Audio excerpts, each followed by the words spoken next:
What's up, guys? We are back for another Masters of the Universe Classics review, taking a look at a more recent release for a change. We have got the long-awaited, well, at the time anyway, HORDE WRAITH, and this guy came out towards the end of 2016 as the Mattel side of things was dying down. And this guy comes from the 2000X show, the Mike Young Productions cartoon that came out back in, 2002. And he is obviously of the evil Horde. He is kind of an army builder in the vein of a Horde trooper, but instead he's like a wizard or, a sorcerer. So he's ghoulish. He has no legs. So let's take a look and see what he's got. Overall, I'm relatively pleased with this figure. There are a few things that I don't think anybody's happy with this figure, but I think he looks cool and he's pretty menacing on the shelf. We'll go over articulation first. So head is on just a ball peg. There's a little bit of a rocking motion. Mine's kind of loose, and it's just because of the nature of how this thing is engineered. It does move from side to side, but the armor piece is going to get in the way. You could pop the head off, and this whole piece, the cloak and the just the whole armor will pop off. It's all one piece. The arms can go out and forward. They have full range of motion, but obviously the armor is going to get in the way. Bicep swivel, single jointed elbow with rotation, and then we have rotation at the wrist. There is a crunch on this guy, but it is obviously hindered by the plastic armor piece here. And then he swivels at the waist, maybe? I guess. But it looks really odd, so you're only going to do it maybe just a little bit at a time. Obviously, he is on a stand. He comes with this kind of flight stand, so he can hover. Once it's in there, it's kind of in there. I have tried to take it out, and it didn't want to cooperate, so I didn't really play with it. So buyer beware on that one. Now, as far as the sculpt goes, I think that's where the majority of this figure's appeal lies because, I mean, look at this thing. He looks cool. He looks really menacing. He looks, straight up evil. The big part for me is the head. I like the kind of hooded face with no real features on it. It's just a black, generic, kind of faceless head, really. There's not even a mouth there. There's not really much of a nose. And he's got those red and yellow eyes, which are really cool. We've obviously got this big sculpted piece of plastic that serves as his cloak. You can see all of the tatters in it, the holes. It just looks worn with age. And then, of course, the front has the shoulder pads and the Horde emblem with this long piece of what would be cloth. We got some sculpted detail on the arms here, just some emblems on there. And then, of course, the ends of the robe are tattered on the arms and on the bottom of the figure itself. So it looks very, very ancient, very evil. And then he's got some gauntlets on there as well.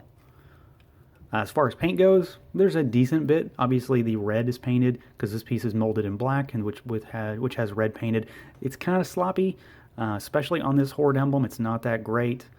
Could be worse, but it definitely could be better. We've got the red diamonds on the gauntlets here, along with the gray, and that matches the kind of gray line work on the emblems and the design on the sleeves.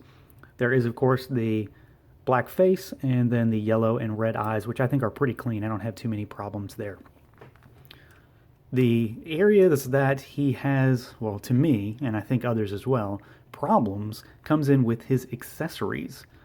And I'm not going to consider this an accessory because I think it's crucial to the figure to give it its look. So, accessory, we'll say. So he's got one.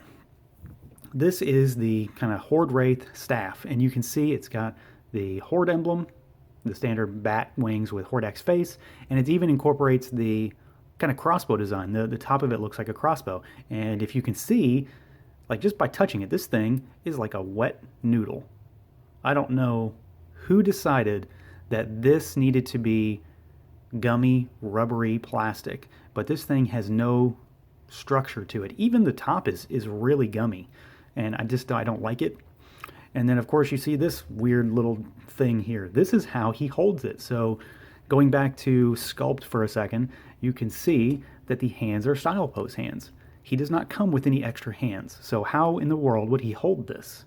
Well, somebody decided that he needed to hold it like this, where you put his fingers through here and it holds it in this way. If that's not the goofiest way for a figure to hold its weapon, I don't understand, what they did.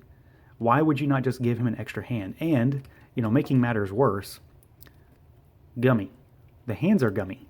And this was kind of a thing with the end of the line for Matty Collector's Motu Classics. A lot of figures had really gummy pieces, and I don't know why or what happened or if it was intentional, but if it was intentional, they really screwed up because this guy to me is one of the coolest looking characters we've gotten in a long time.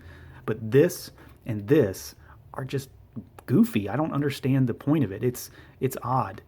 There's no reason this guy should have to hold this thing like this. I mean, he's obviously not even holding it. It's just sitting on his hand.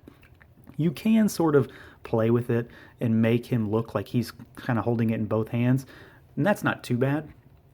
You know, that doesn't look terrible, but at the same time, this doesn't need to be here. It just needs to be one closed hand.